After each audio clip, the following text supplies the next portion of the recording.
us, Springboks. That's literally all we have in life ever left. The last inkling of national unity. Of like just any form of ecstasy and happiness in this hellscape that is modern society. Did you feel genuinely happy? Did you see them coming back? Well, first of all, welcome to the White Bread Podcast. I'm Mzonke. I'm Kyla Mzonke. We're here to get Crunk. cancelled. That's a millennial term, to get crunk. Yeah, that is. That's a good segue. Perfect segue. No, but I wanted to talk more about the booker. Keep going So on just the for Boca. context, we've recorded 4 episodes. None of them are coming out. Maybe in like an archive when we're like famous. We're it'll be already worth a lot famous. of... You're famous. Not really. I Me got neither. recognized in the airport the other day By who? by an old colored man who was like, I saw you at the Baxter and you were Colored people fucking hilarious. Love you so much. They in, hey. I love you, Shem. Thank you. I love you too. I thought you were just going to leave it as thank you and I would be so embarrassed on air. No, I'd never do that. But Rejected. you know I love you. I'm in like such a masochistic space. What? Owing to what? Everything, but I think is I've been like just observing like millennial phenomena, like cultural signifiers and what like represents us as people, our generation. And yeah, it's just very embarrassing. It is. This moment in particular has been very embarrassing. And I think it's just like glaring from what we've been doing with our lives. It's glaring how much or how little we know, how inactive we can be, How much we've participated in bullshit. how we like symbols and no real movement. That's a nice way to put it. And I do think that we need to be accountable for that because I think, yeah, we started this conversation or this cultural movement that we thought was the be-all and end-all and solving all of, like, societal issues. But how much has it, like, complicated, like, modern-day conversations around media, journalism, Yeah. and all of that on social media. I mean, I'm jumping a bit ahead of myself. I did have, like, a little timeline mapped out, but I do think it all intersects in, like, where we've ended up today. Yeah. Turns out irony can't help in real crisis. Nope. And neither can Instagram. None of it can help us.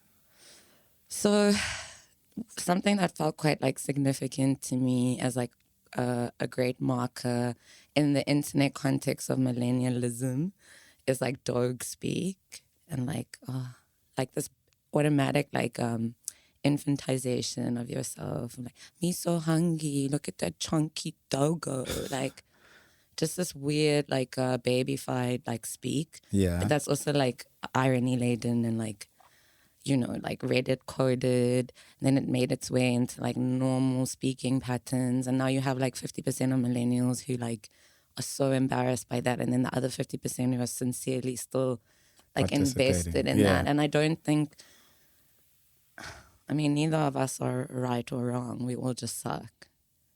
I think that's the point. The main point is that we shit. I was talking about like not knowing. Also, sorry, one more thing. Like, get in my belly. Like, I loved Austin Powers, but like, how did get in my belly become so synonymous with like eating culture online and like hungry? Like, it's all like connected to like this inherent like infantization of oneself. Yeah. Like parented by like Harry Potter and fucking, I don't know what else the millennials, like just everything that we touch turns to shit. And it's like we're 31 now. I'm older than that. Shit, you're in trouble. Yeah. But nothing's changing. Like behaviorally, there used to be like and I don't know how real it was because I was younger, obviously, but it used to feel like there was a hard line into adulthood. And now there's like this blur where you kind of linger in this like youth purgatory where your fucking high school life and your university life and your just kind of bleeds into your real life as you move on and you build a career and whatnot. It bleeds into it kind of seamlessly. Like the age gap discourse, when we're talking about like people over the age of like 25, is a little bit crazy to me. I think just in terms of how we've like so compartmentalized like social conversations and like how that influences politic and like real active like lived experience, yeah, exactly. or living your life. And I think part of it is that you can archive it, right? Mm-hmm. Because you couldn't archive memory as intensely as we have now. So it's almost like nothing is forgotten. Mm-hmm. So anything I did when I was like 17 years old is likely to show up at some point in my life and remind me of that. And I think that's been for the worst. I agree. But also at the same time with that like onslaught of like everybody, not just millennials, then everybody else was online.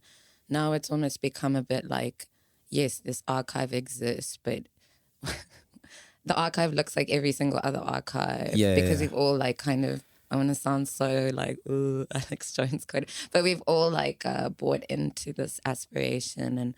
And because we were part of the creation of this movement, it felt like radical and revolutionary without us realizing like what a neoliberal like wank it was. Because at the end of the day, we all still need to make money. So you're calling for a revolution, you're calling for this, you're calling for that, but at the, you still need a job, babe.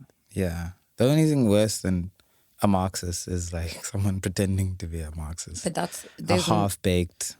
But Marxism can't. It can't hold. No, but that's but the it's thing. an ideological conversation. But like we're all in it, bruv. Like, yeah.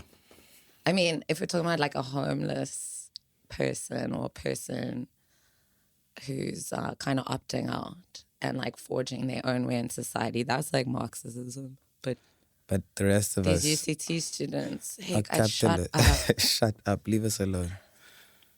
But I think that's also again like just like my almost final point in this, kind of why I wanted to like unpack it, is how like this dog speak and like these symbolic gestures around like moments within our experiences as millennials really very much migrated to like a political stance, right? So when it was cool when it was just like, what fucking Harry Potter team would you be in?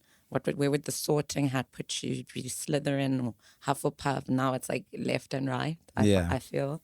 But I also find, that whole come up of feminism, whatever wave it is, like 1700 on Twitter, I think did like a lot of women disservice. Because it's like you start entering that kind of BuzzFeed, like Afro-punk, like, okay, Africa space. And this is when opinions started to like amalgamate with journalism. Yeah. And that's when I do feel like there was this very strong like neoliberal push for progressiveness.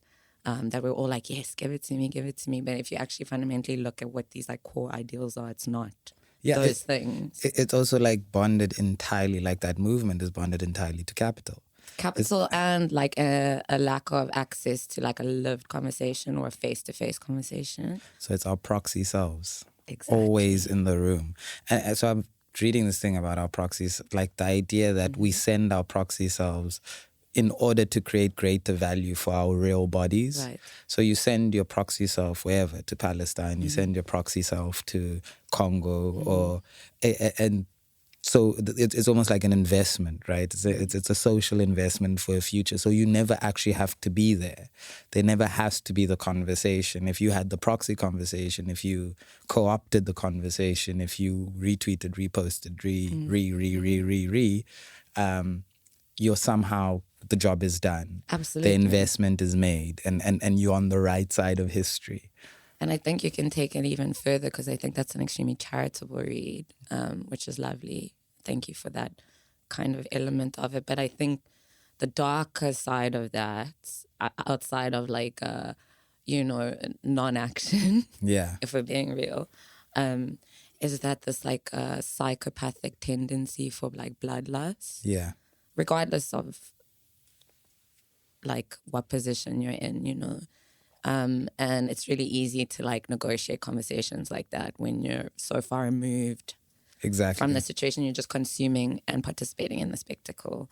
And I think that it stems from everybody assuming they have become journalists and like humanitarians, and that they know exactly what the solution is or the solve is. And like reposting something really like uncritical, they feel like they've done their bit. Yeah. And then they can be mad at people who don't align with that. And I blame BuzzFeed. Are they still around? Can they sue me for that? I don't know if they can sue you. I think we're protected. This is a podcast. None of this is real. This is all CGI. This is AI. This is AI voices. This is ChatGPT. That our non-proxy selves have inputted like a ton of prompts in. And this is the conversation we're having. Yeah. That's interesting though. That is what's happening. We all are mimics, right? That's part of this whole thing. Is that we all are. It's like even in a great, we're like historical reenactors, right? And so this collection of data, the availability of data can only allow you to be a mimic. The idea of this original self, this person that can see beyond the right now and the cluster of shit that's coming at you, is almost an impossibility. It's like there's how do you make of yourself and what image do you make of yourself here? And I think millennials have been troubled by that central question. It's like, how, in what image am I making myself? And then that's where like individualism kind of came in and made us such narcissistic, fucked up people. Exactly. And identity politics entered. And then suddenly everyone... Disgusted. You know, and suddenly everyone wanted to be on TV and said that this would represent who they are as human beings. This would give them humanity. I got so many ads during that time. Fuck, dude. They love the they, them in the bio. Put it in the bio so that the casting director knows. I took they, them out my bio. Good. What made you make that decision? I think that, I think it's similar to my frustration right now with my peers, myself. It's just how everything that is like rooted in empathy and humanity gets so bastardized and co-opted by something. I can't lay the sole responsibility at the internet's feet or social media or just our generation, but I do think I'm becoming really disillusioned by, again, like the mimicry and the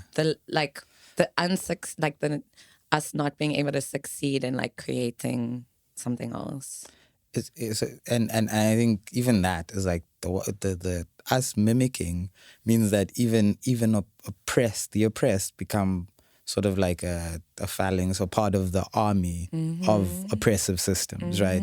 So if Nike pulls you in and says freedom for you by being in this ad, you are just entering the conversation or the army of the oppressive system. Like, of course. And so all of us get pulled in slowly. It's like however ideological, whether it's Nike's humanitarian wing.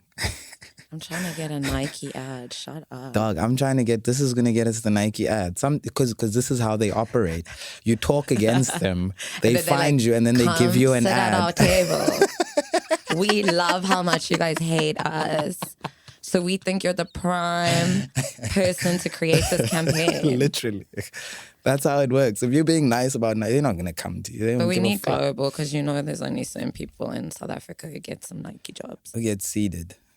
Fuck, I've been trying to get seeded. I've done lots of work. No one's ever approached me about giving me free anything. Somebody that is involved with like a really big like streetwear shop in a Cape Town context has just been like really talking to me, so nice, and I'm just like, where the fuck is on my sneakers? But also, like, how long are you gonna like my post for, or like heart react to something? When are we gonna actualize something out of emojis? That's it. What does heart emojis mean to you in that instance? Sorry, my mic's falling. Let me just. Okay, there, it's fine. What does a heart emoji? In that relationship, how does it go from heart emoji to sneakers? What's the pipeline there? I just think, like, objectively, you know what my setup is. So, like, what are you going to get out of this negotiation or situation? Yeah. Do you think I'm going to give you pussy? Not going to happen, right? So, let's just cut it, send me the shoes, and we can all move on with our lives. I think when I I'm send joking. heart emojis, I imagine that I might get sex eventually. I know, that's what men think. That's what... Is that a real thing? And not that I'm looking for sex, as in like it might be a possible outcome based on how many heart emojis you send. I don't know if I'm a good person to ask this question too, because I prefer like a intellectual stimulation. So like send the heart emoji and then say something really smart about the pic. Ironically, I think I'm also intellectually stimulated, but somehow I can't get over the sending of the heart emoji. Because men are dumb. I think that is the situation on the ground. So how did we get here? We got you through millennial mimicry and pretense and So I think us becoming part of the phalanx of the oppressive system. Nike come to. I think my final point on like the millennial, I'm sorry, I'm very upset and depressed with the state of the world. But we're still going to upload this app, right? We have to. Okay, fine. I just think right now it just feels like sometimes, or a lot of the time, like bloodthirst and violence is mistaken for like a genuine revolution. And I just want to ask like middle-class Western influence people, like how invested is your actual physicality in this, in anything? I think we should also stop stealing like Middle Eastern valor. Yeah. And like look at what's going on in our own back garden. Our elections are coming up next year. Everyone's so obsessed with babies and children, and you always talk about how there's children falling in pit toilets. So yeah, I would like to save those babies too. Me too. I'm super concerned with those babies. Me too. Not that they're more babies important than yeah. other babies. Yeah. Just let's stop killing the babies. Let's look at how our society is killing the babies in this country. And yeah, millennials. But I love us. Yeah, I don't know. Guys, we had Pokemon. It'll be fine. And Dragon Ball Z. The Satanism, the way my mother was like, you're not going to watch that shit in my house. You're either going to get an epileptic fit or you're going to be possessed by the devil. Pokemon killed people. Because of epilepsy. No, but in the papers, it would show up in the bathroom. Like Pikachu would show up in the bathroom or something. And murder you. But that was all fucking lies. It was in the city press. But Pikachu doesn't exist. I don't know if we have proof of that. Someone spotted Bigfoot the other day. Someone spotted Tupac the other day. Oh, Tupac, they found his killer. What about that story? What about Jada Pinkett Smith? Inside the car with Tupac. How about she just never speaks in the media ever again? Do you think the kids like her? I worry about them because every time this is happening, I'm thinking, you know what? How's I never Jaden actually feeling? think about the children. I'm always thinking about Will because I'm a pick-me and I love that man. And I just don't think it's cool how he is. Maybe it's part of their kink that he's publicly cucked by her. But it stresses me out a lot. But I also think this is payback. Let's bring it back to the kid. For what? Will's probably had sex with everyone in the whole wide world. You know what? I saw this like photo series of him and Margot Robbie in a photo booth. And I was like, yeah, they did that shit. Yeah. Will's that sex was crazy. So now let's talk about the kids, since that's what everyone's obsessed with. The children. What about the children? Get the children right. No, get them out of the war zone. Anyway. Get the kids out the war zone. And out the toilets. And out the pit toilets. So we were talking about Jada's kids? Yeah, I just worry about Jada's kids. They are... Because they started acting when they were super young, they're basically millennials. They behave like millennials. Very much. They have this very like elusive, aloof it depends sort on of how identity. old they are, though. They could be really like late millennials. Even I realized my brother is 27 as a millennial. Yes. This whole time I was thinking he's not. Yeah, I don't know how old Jaden and Willow are. Anyway, sorry. Yeah. Mm-hmm. So I think they are taking this hard.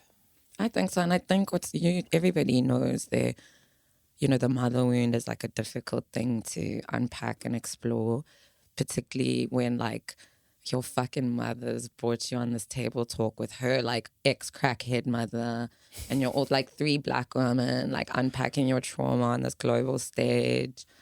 how much also consent was involved in like these kids' fame. I mean, that's a whole separate conversation, but I think they hate her, but I think they accept it in order to move on with their lives and like let it go. So I think it's hate and love. It's like that wicked combo. Yeah. Hate you, but I love you because you're my mom. Yeah, I have to. Do you think Jaden's going to be like Shia LaBeouf? Do you think he's going down that road? I think when men don't like interrogate, you know, that like really intense, like driven part of masculinity, it can lead to like later problems around Yes. like addiction and aggression and violence. And I think like coupled with money and really good looks and success and like clout chasers, like, yeah, it's a terrible equation. He's doomed. I'm praying for him. Jaden, call us. Want to come on the... Oh, he gave water to the Palestinians a few months ago. Oh, it's to the dog. Like that sounds before like even- a millennial move. That sounds like, here's my water company. How do we do an ad for this water? We give some water to the Palestinians. Fuck, dude. Do you know how much so research went sad. into that? So much research went into that. What are you talking about today? In lieu of the Springboks win, and So is that why you dodged it at the beginning? I don't know, that's influencing my thinking about it now. So maybe I didn't dodge it. I think it came up and triggered this again. But let's wake it up. I've been seeing that, and I've been thinking about like South Africanisms, and South Africa is Did you sort of watch? like. I was packing up my house. I moved out. So you're going to have a whole opinion on it and you didn't watch the final? No, I watched a little bit of the final. I didn't enough. watch till the end, but I watched like a good part of it. And something to me feels as though that South Africa is kind of like this global project for freedom, or this image of new freedom, right? A kind of new kind of nationalistic identity that converges the oppressed and the oppressor and figures it out, has so many terrible ramifications for real crises happening around the world, as like an answer, as an example, as a way of being in the world. Sorry, it's not funny, but the fact that like the World Cup final coincided with this moment. This is exactly what I'm saying. Sorry, did I It's not. spoil it? No, that's perfect. It's ridiculous. You were setting me up for this joke. How it coincides. How you know, the answers become so simple. So the answers become like a rugby match, right? Why don't like- the Palestinians play rugby? It's like when Grimes said, I think Russia and Ukraine should like deal it out on Fortnite. It's that vibe. It's that and there's this sense that oppressed people need to kind of be chest out, because you know there's this image of South Africans as like chest out with the barrel at their bare chests, and they somehow figured it out like that. But it got me thinking about Nelson Mandela, who died. Tata. We love him. Yeah, that's it. A big thing. So I love Nelson Mandela. I think when I look at how high stakes the game actually is, because we didn't know how high stakes the game was, but the game is very high stakes. I got dragged by like defending Nelson Mandela the other night Oh, lovely. in my own house. It's fine. Lovely. Sorry, carry on. It is a point of contention, but With millennials. yeah, With fucking millennials. millennials the whole time who have done nothing but type and tweet, telling us to hate Nelson Mandela. But anyway, and it got me thinking about Nelson Mandela and how figures like that, these kind of benevolent saviors, if read that way, are how dangerous they are Totally. for the greater safety of everyone else. People forget, first of all. So in my thing about Nelson Mandela is like Nelson Mandela's only tool is violence, first of all. So the fundamental thing that you have to understand, there's been a lot of evoking of Nelson Mandela. I've been listening to American podcasts. Why can't the Palestinians be like Mandela? Why was he put in prison? Did you guys just research it a little bit further? No, but Just that's check the that's next the thing. Wikipedia paragraph. You know, so he refuses to denounce the armed struggle. Of course. Is the first one. So he's fully in fight mode at that stage. But then he comes out of prison, and even then, his only tool is black violence. His only negotiating tool is the idea for the potential for black violence against the whites. And so he is someone who utilizes violence in order to kind of get to a significant end. But it's what comes with it, right? There's like these diplomatic kind of interferences, the sanctions, the economic, because that's the real way of putting pressure on any state. Yeah. Our feelings, our thoughts about it, our morality around it mean nothing. I think a state is as functional as it is economically viable, right? Exactly. It's like that's the only thing that makes it a state is the collection of this wealth and money and the ideas that are built around that, how it's made, who makes it, who works, who's labor, who's not. And I've just been like, yo, fuck this idea that South Africa's okay as well. Like this idea that, if you resolve like they do, everything will be fine. The world will be back to normal and we'll be okay. But is this born out of your frustration at the reaction to the Boka specifically? Yeah, I think the Boka are part of it. Old argument and so. It's like such a 2010 fucking millennial argument. But I think the Boka are part of it. I think the symbols that make up our country kind of sell you these new ideas about like freedom and how it looks like. And every time we see it, we can't help but and at the idea of like this greater freedom that's showing up. And suddenly we're nicer to each other. And suddenly we're on the streets together. But we're not on the streets. Being critical about what the World Cup win represents, it would be that like a big capital has your back, not the government. Be real. Why? Because rugby is a part to success. True. So for me, I think it's reductive to like lay the problem at like as a societal issue at us being into it. I think the issue, like at us being obsessed with rugby, the issue is that there was this whole like industry in sports that the government didn't invest anything into, and it's now forged its whole own life, like completely separate from what the reality in South Africa is. But it wasn't like that 10 years ago, right? But we like that the colours and the blacks are there. We like the symbol.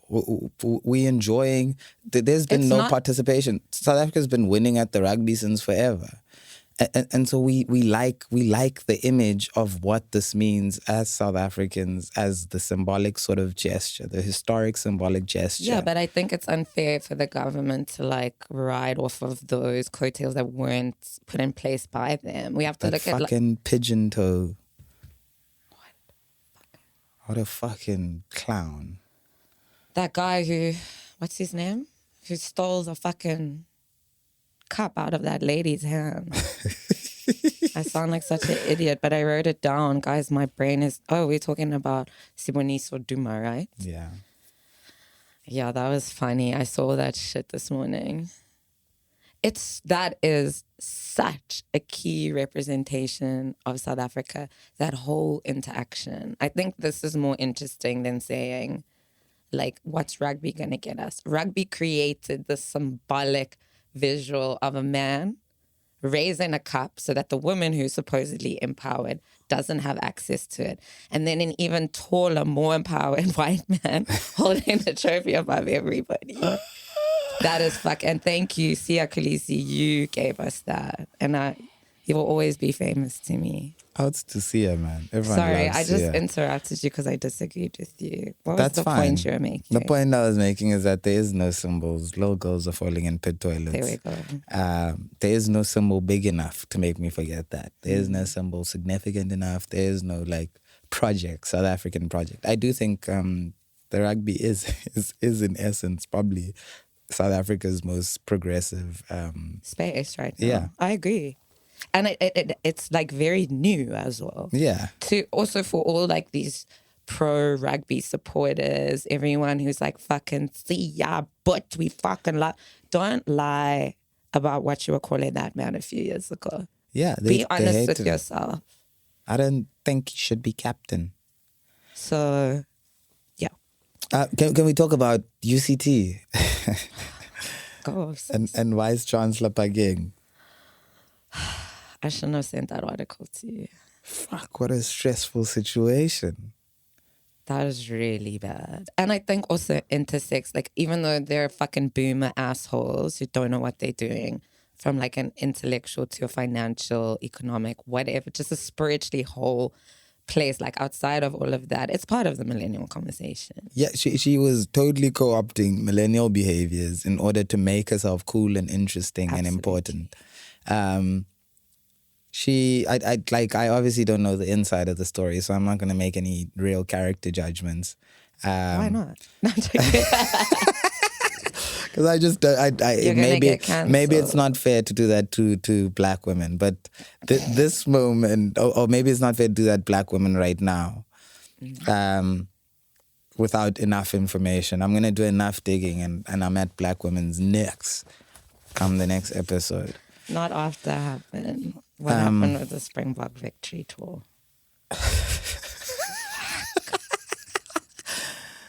Oh no, man. Okay, so what's your take? What are we saying? What's your charitable-ish read? My take is that Beyonce empowered a cabal of lunatics.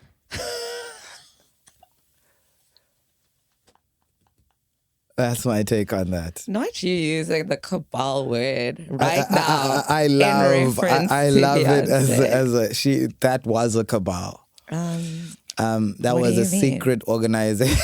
What do you mean, Mzonke? That was a secret organization bonded around identity politics that kind of removed rationality from the conversation of being a woman in a world where things are white and male and black and male and quite horrible towards you. And it built a kind of, revenge culture is a big culture. Which I love. I've always inherently will be back. Loved like the narrative of revenge from like a filmmaking perspective, and maybe that's the woman in me. Exactly, and I can't help but feel like, and this is why I'm saying I don't want to. By Jennifer Lopez. Okay, but she had to kill that man. She had to kill that man, but Pageng also felt like she had to kill that man, whoever that man is. That didn't actually even exist in her life. Didn't exist. Or in that moment when she was at UCT. But what happened was... She became the man. She became the man. She became the man. And so even people that looked like her started to look like they were enemies to her. They started to look like they weren't allowed around her. And I don't blame her. There's a deep, in that, there's this idea of when there is an eternal, that unresolvable fissure between you and power. When you intersect with power, something else happens to you. Lizzo coded. Exactly that. We're so brilliant. Fuck. We're so fucking smart, Mzonke. So I say all that to say I forgive Vice Chancellor Pageng. Sometimes you need to fucking drive an agenda and see where it takes you.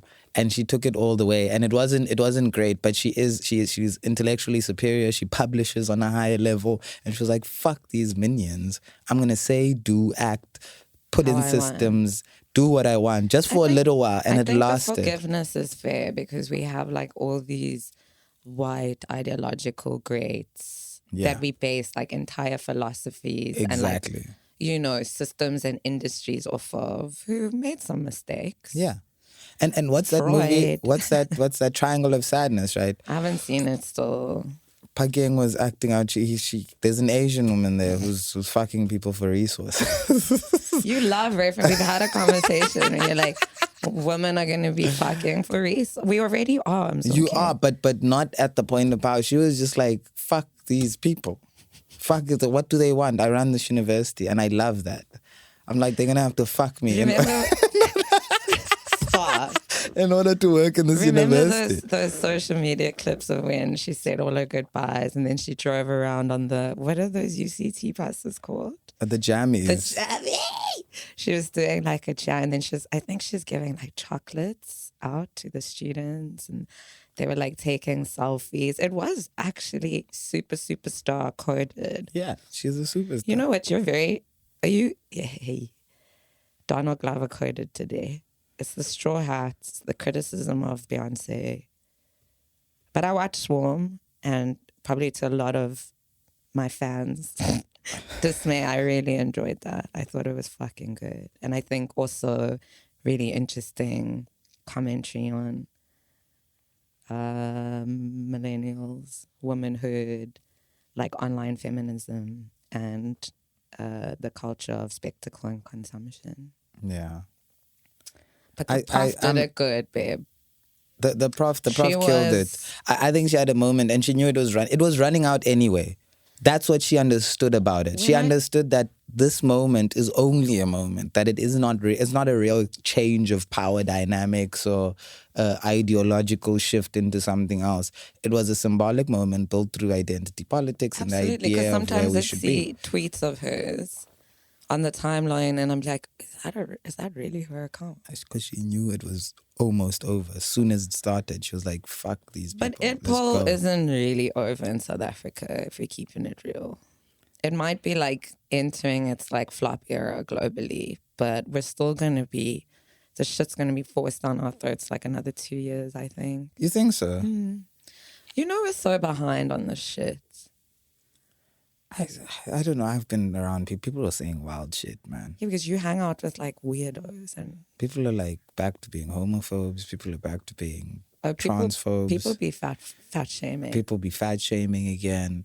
The world is going back to normal, the way that all of the right wingers wanted it, and the right wingers always want. Then we weren't going to talk about the war.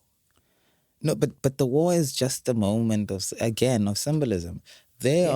People are sympathizers. People are sympathizers of the violent things. People sympathize even when they don't know they're sympathizing. And true. Violence permeates and lives in our culture, not because it's some sudden combustion. Abstract thing. Yeah, it's like... I always think, like, even with the Russian thing, exactly. Like, to what end? So all of a sudden, someone's like, oh, we're drawing the line in the sand. No more war. Russia was doing it and we were championing it. But I mean, as soon as you mean South Africa? Yeah, South Africa was championing it. I just feel as though... We speak French. We now? and we watched it. We watched it. I did. We watched a huge body of violence by a bigger power overpowering someone small who we disagree with, right? Who we disassociated ourselves from. And what happened is... We disassociated ourselves from what are they? But now it's cool for the Ukrainians, right?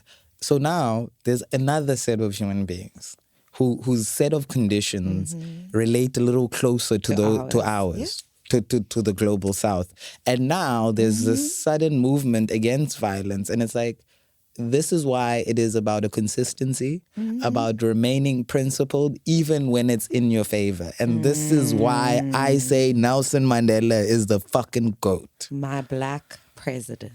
He's the fucking GOAT. And that type of consistency means that he could stand for Palestine. He could stand for Cuba. Yeah. He could go to America at the same time and stand on those things. And it's about like refusing the worst of our humanity. Exactly. Refusing it at every turn, and not when it's related to like our own existence only. And that's not narcissism, millennials. Exactly. It's a type of consistency against like barbarism, a type of thinking, a way of being in the world, a territorialism. And rejecting the psychopathy, even though I do identify as a capitalist, like capital. Yeah. Why is it making you an inhumane individual? Like, why is it making you decide whether someone lives or not? Yeah. That's crazy. And so it's weird that even South Africa is pulled up as like the moral authority in this most recent crisis because, whoa. And I really, like, one thing we're not going to do is use like pinkwashing points. But me, I know what South African men are like. Yeah. So it's just really interesting to see people from the unresolved trying to resolve elsewhere. when we're talking about violence, when we're talking about children, when we're talking about women, when we're talking talking about men, when we're talking about land, when we're talking about it's bruv, crazy. land. It's absolutely insane. So it's like you have to principally stand against a type of violence everywhere you are. We can't pick and choose. We can't pick and choose the moments that make us heroic. We can't pick and choose. It's like when does it start to matter? Is it at the point of phenomenon when some big thing happens, or is it exactly, or is it at the is it a constant practice towards building societies and people and society, not in the macro, in our communities, in the smaller things that are around us? That's the other thing with like all these ideological like positions. I do like. I know we weren't going to speak about the war, but BDS has existed for a long time, right? And I just think it's interesting that there are like literally campaigns and stuff coming out in support of Palestine that goes against like the very definition of like the work that they're doing. And I think my biggest frustration at the moment is how, and ironically saying this on a podcast, but how much people enjoy the sound of their own voice as opposed to actually like listening to the conversation at hand or what someone's fucking trying to communicate to you. Yeah. Yeah, it's just like a lack of critical thought, needing to be the center of attention, narcissistically thinking your stupid little voice is going to mean something by nature of what it is you're saying and the way you're saying it. Like, shut up.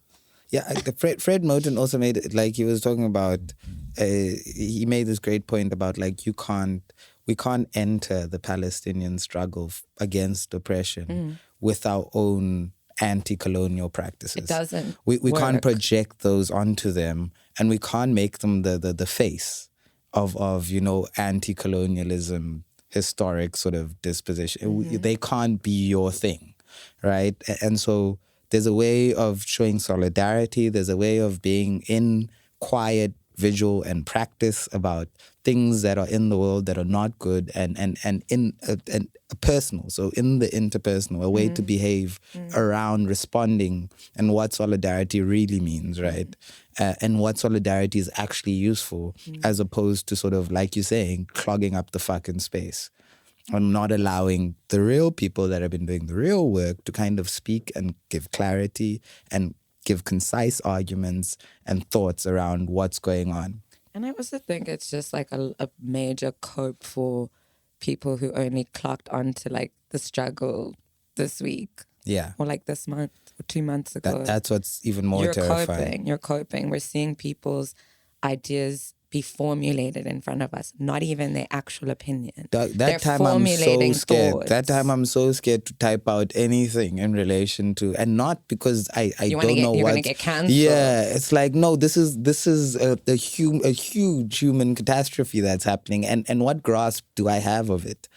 Right, and how immediate does my response need to be? And what is the response? But what does your response matter in this moment? Exactly. But that's what I mean. It's like in time, I might find a place to put meaning to it, or where it sits, or how it impacts on a person. But that's not now. It can't be now, because I'm not in the middle of it, and I don't know it. And I'm watching TV, which we've all agreed as millennials we don't trust.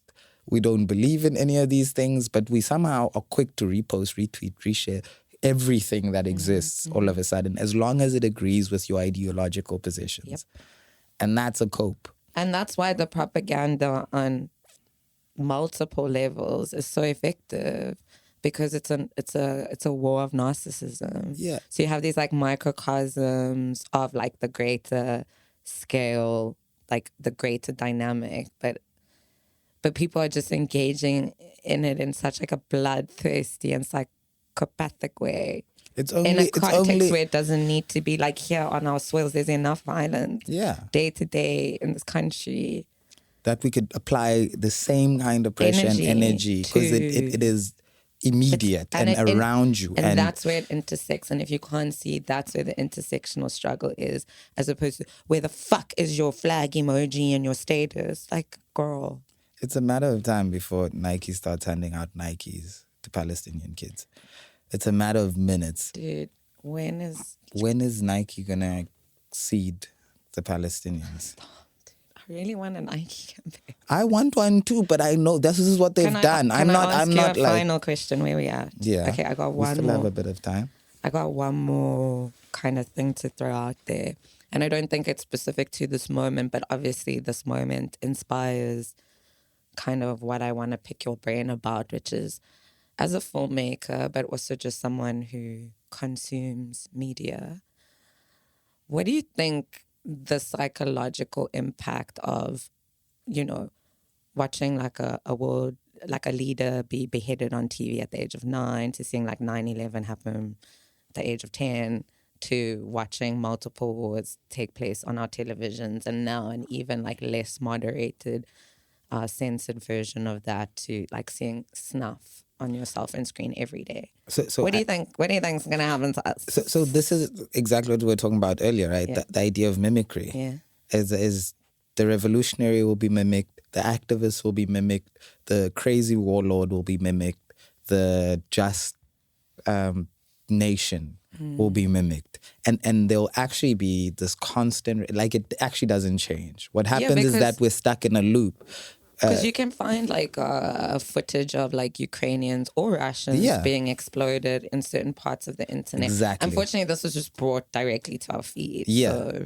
So that's what will happen. People will mimic these historical events.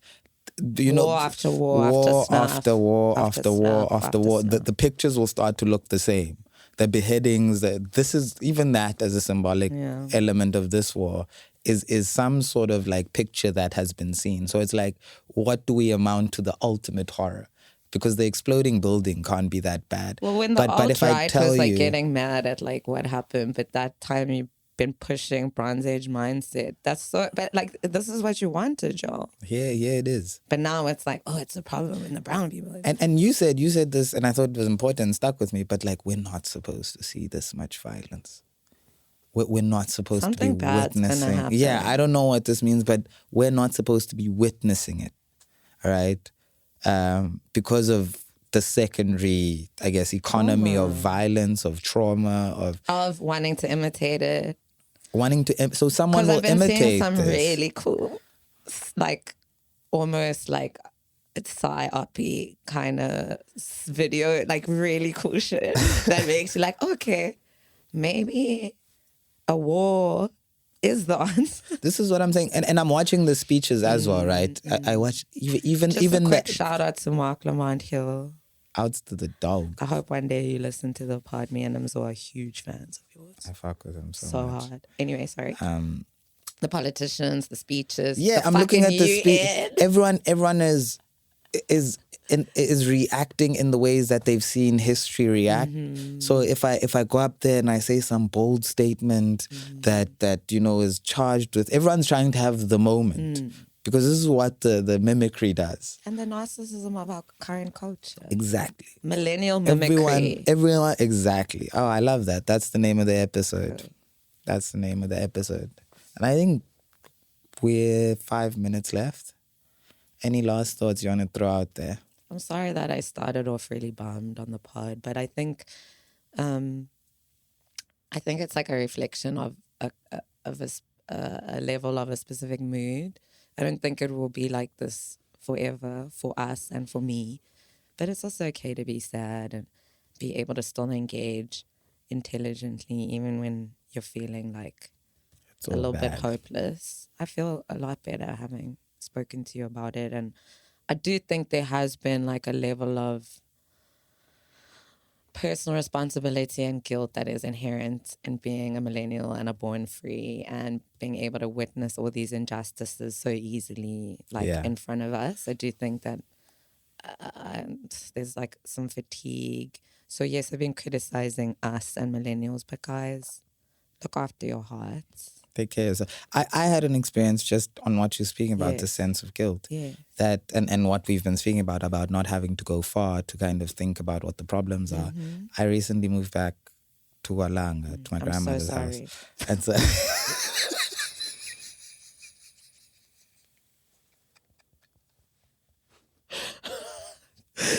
we should have cut the episode ages. This is getting good. Yes. And I've never had guilt. until now. It's Until I went back. But I've been saying I hate fucking townships, right? And I went back. After having lived a life that is comfortable and efficient, how do you go back to where people are living like shit and not feel guilty? I'm dirty. I feel filthy. I feel like I need 5 showers. What did Kanye say about Amber Rose? The only woman he loves in this world. Literally. And the only woman who really loved him. Yeah, exactly. Idiots. Anyway. But yeah, I was feeling terrible. I was feeling a great sense of guilt. Welcome to the life of a biracial. Fuck a biracial. You guys are horrible. And I was feeling bad and I was thinking, who am I to talk about Palestine? Here's my crisis. Right? Yeah. Here's my crisis at home. Didn't you? And they were celebrating 100 years of Ulanga. I was like, how? And there was music playing. Actually, fuck the city of Cape Town for that. There was loud music on a Sunday. JP, if you come on the pod, I'll sit on your lap and we could talk about politics. I hated it. I was like, are we celebrating a township? That's what I kept telling everyone who was asking me. And what did they say? No, it's also like my lack of nuance in saying that is that people have built lives and have memories and have a whole history but the there. lack of nuance comes out of frustration. Of course. But that's what obviously... And being a millennial. And obviously I do know that they that's the belief. But I'm also like, fuck this place because we should be talking about how to get out of here. Exactly. I'm not celebrating it. I don't know. It's like, what are we celebrating? More German tourists coming snap pictures of us? Do they still do that? Of course they still do. Kasi tours. You think For niggas real? are... Yeah. We're animals. You don't know that? Because I was watching this like Israeli activist documentary. They do Palestine tours. Of course they do. No, but obviously to get people to like activate around it. And I'm like, what? Did they do that? It's the same thing. But that's the assumption. Yeah. What's the difference between saying go to the Kasi so you can see this tragedy? But that's what I'm saying. Like that's still happening. Yeah. Someone was pulling out, I told you this, but they were saying that, they looked at unemployment stats in Gaza. They looked at the lack of housing, the landlessness in Gaza, the gender-based violence in Gaza. And the numbers were matching up so closely to South Africa that you could say that we're Gaza without bombs. And I love that reading of it because I think there's many, it's not just us, we're not unique to that, but there's many places around the world that are like, you don't need bombs to kind of kill a population of ethnic. Well, that's why I was surprised at this whole reaction because I'm like, it's been happening here. Yeah. Undercurrent. We didn't need a big like war. You just have to go to Nyanga. You don't need to look at it. Just go see how people are living over there. See if there's water there. See if there's electricity there. See if there's internet there. See if there's food there. And then come back to me and we can chat it out.